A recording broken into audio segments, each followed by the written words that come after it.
वाह, क्या आईपीओ है।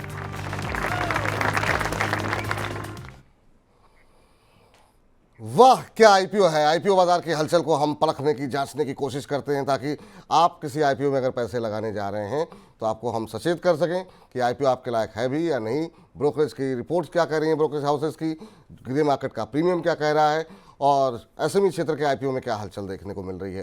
तो चलिए शुरू करते हैं आज का कार्यक्रम, आज का सेगमेंट ये वाला।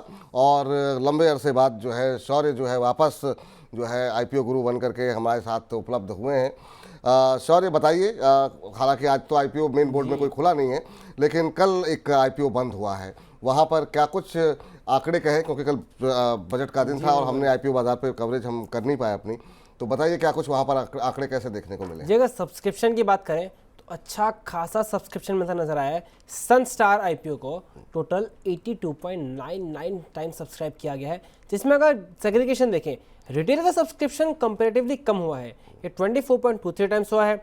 High net worth individual 136 times और क्वालिफाइड इंस्टीट्यूशन बायर्स ने 140 टाइम्स 5 टाइम्स सब्सक्राइब होते हुए नजर आए। ग्रे मार्केट में नजर डालें तो 95 रुपीज़ का प्राइस बैंड पर कंपनी को 36 रुपीज़ का प्रीमियम मिल रहा है, 30% के आसपास का। और इंपॉर्टेंट बात यह है जो ब्रोकर्स हैं मोस्टली सबने मीडियम टू लॉन्ग टर्म की ही बाय रिकमेंडेशन दी है। चलिए अरुण जी के पास चलें, उससे पहले जरा आप ब्रोकर्स की जो राय बता रहे हैं उसको जरा देख लेते हैं क्या कुछ कह रहे हैं। तो बिल्कुल सही कहा जैसे शौर्य ने कि आनंद राठी कह रहे हैं कि लंबी अवधि के लिए सब्सक्राइब करें। जियोजीत की तरफ से भी कहा गया है मध्यम से लंबी अवधि, मीडियम टू लॉन्ग टर्म के लिए सब्सक्राइब करने की सलाह है। स्वास्थ्य का इन्वेस्टमार्ट की तरफ से कहा गया है लिस्टिंग गेन के लिए आपको सिर्फ अप्लाई करना चाहिए। और एसबीआई कैप सिक्योरिटीज़ की तरफ से लंबी अवधि के लिए सब्सक्राइब करने की सलाह दी गई है। हालांकि आज चूंकि आईपीओ खुला नहीं है तो जो लोग नहीं पैसे लगा पाए हैं उनको लिए अब कोई चारा यहाँ पर बचता नहीं है, लेकिन हाँ जिन्होंने पैसे लगाए हुए हैं उनको अगर अलॉटमेंट होती है तो ये ब्रोकरेज हाउसेस की राय आपके लिए निकल करके आती हुई। और अरुण जी से पूछते हैं कि उनकी सलाह क्या है। सर, जिन लोगों ने भी अप्लाई किया है क्या उन्हें लिस्टिंग गेन लेकर के निकल जाना चाहिए या आपको लगता है मध्यम से लंबी अवधि के लिए बने रहना चाहिए? वैल्यूएशन कैसी लग रही है आपको सर? सेक्टर में बिलोंग करती है, पर जिस हिसाब से मार्केट के सेंटिमेंट्स थोड़े खराब हुए हैं तो उस हिसाब से मुझे लग रहा है लिस्टिंग गेन लेके एक बार का एग्जिट कर लें। वही सेम राय हमने पहले भी दी है, क्योंकि ज्यादा वही बड़ी कवरेज नहीं है स्टॉक पे, पर चूंकि काफी क्वेश्चंस या क्वेरीज पहले भी आए थे, इसलिए यही सलाह दी है कि जो भी लिस्टिंग गेन्स मिलते हैं उस पर एक बार का प्रॉफिट बुक कर लें। देन वापस अगर कोई करेक्शन आता है तो फिर रिव्यू जरूर करेंगे। कंपनी काफी अच्छी है, अच्छे सेगमेंट में है और ये सेगमेंट आने वाले दिनों में भी जरूर अच्छा करेगा, पर चूंकि मार्केट सेंटीमेंट्स खराब है वही एक वजह है जिसकी वजह से मैं लिस्टिंग गेन्स में प्रॉफिट बुक करने की सलाह दे रहा हूँ। लिस्टिंग के बाद जैसे सेकेंडरी मार्केट में थोड़ी एक्टिविटी बढ़ेगी, करेक्शन आएगा तो वापस स्टॉक को जरूर रिव्यू करेंगे, पर पर्टिकुलरली अभी मुझे लग रहा है लिस्टिंग गेन्स के एक बार का बुक करना चाहिए। जिनको भी अलॉटमेंट हुआ है लिस्टिंग गेन अगर आपको मिलता है, जिस तरह का भी लिस्टिंग गेन मिलता है उस दिन आपको अपना मुनाफा बुक कर लेना है, यही रणनीति अपनानी है। बहुत से लोग सर चेस करने की कोशिश करते हैं, आईपीओ में नहीं मिला तो हम जैसे लिस्टिंग होगी तुरंत खरीदेंगे, तो क्या ऐसी गलती करनी चाहिए या अवॉइड करना चाहिए? विपुल जी, वैसे तो मैं कभी चेस करने की सलाह नहीं देता हूँ, कभी कभी जरूर अपॉर्चुनिटी मिलती है तो कभी अपने शो पे होता हूँ तो जरूर बताऊं कि सेकेंडरी मार्केट पे भी खरीद लीजिए, पर यूजुअली मैं आईपीओ के दिन चेस करने की सलाह नहीं देता अनटिल एंड अनलेस कोई आईपीओ एक्सपेक्टेशन से कम लिस्ट हो जाए तो वो एक अलग बात है, पर वैसे भी आपको चेज नहीं करना चाहिए। और अब तो बिल्कुल ना करें क्योंकि सेंटिमेंट्स अभी थोड़े खराब हुए हैं, तो बेटर एक बार का चेजिंग ना करें। लिस्टिंग गेन जो भी आता है प्रॉफिट बुक कर लें। काफी और ऑलरेडी लिस्टेड स्टॉक्स है जो ऑलरेडी मोमेंटम में है, जिनके रिजल्ट भी अच्छे आ रहे हैं, तो बेटर है आप उनको चेस करेंगे तो ज्यादा बेटर।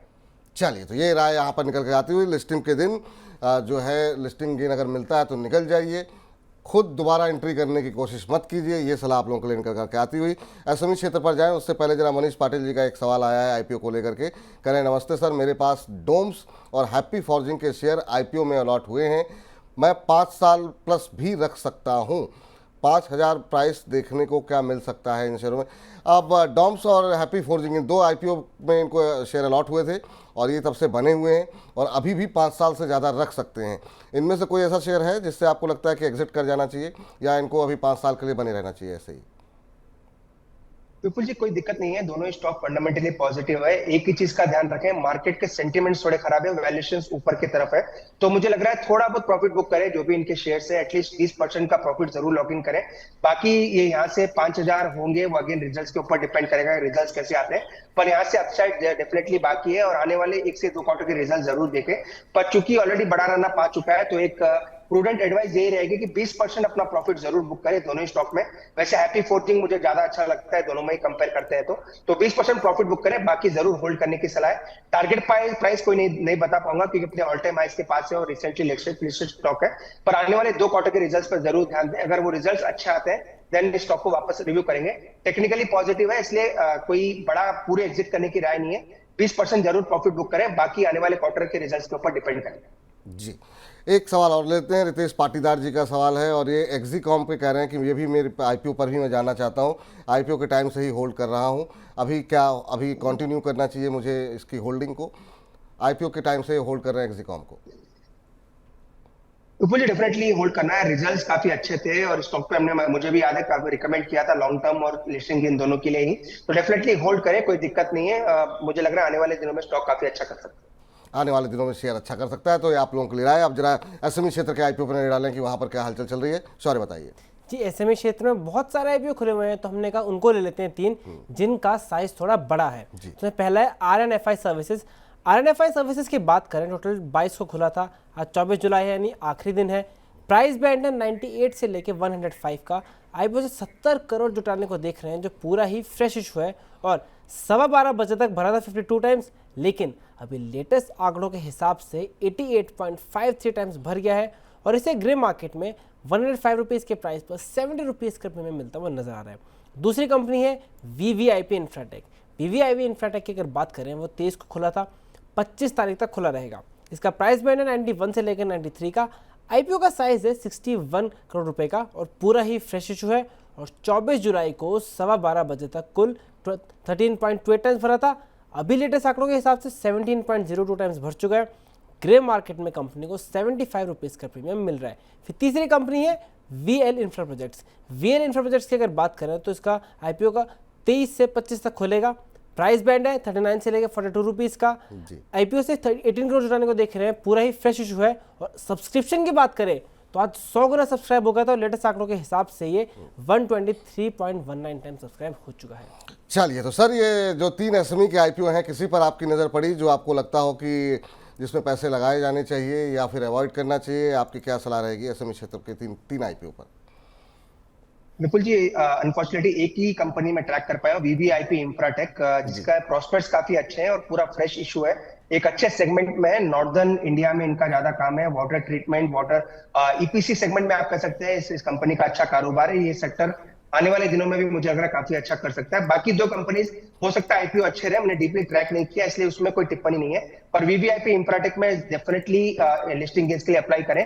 मुझे लग रहा है अच्छे बड़े लिस्टिंग गेन्स इस कंपनी में देखने को मिल सकते हैं। एक तो फ्रेश इशू है और अच्छे सेक्टर से बिलोंग करता है, तो वहां पे मुझे लग रहा है अच्छे पैसे बनने चाहिए जिन्होंने भी इस आईपीओ में अप्लाई किया।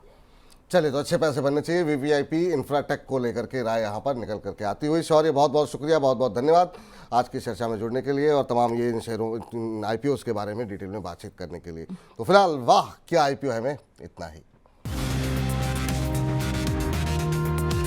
वाह क्या आईपीओ है।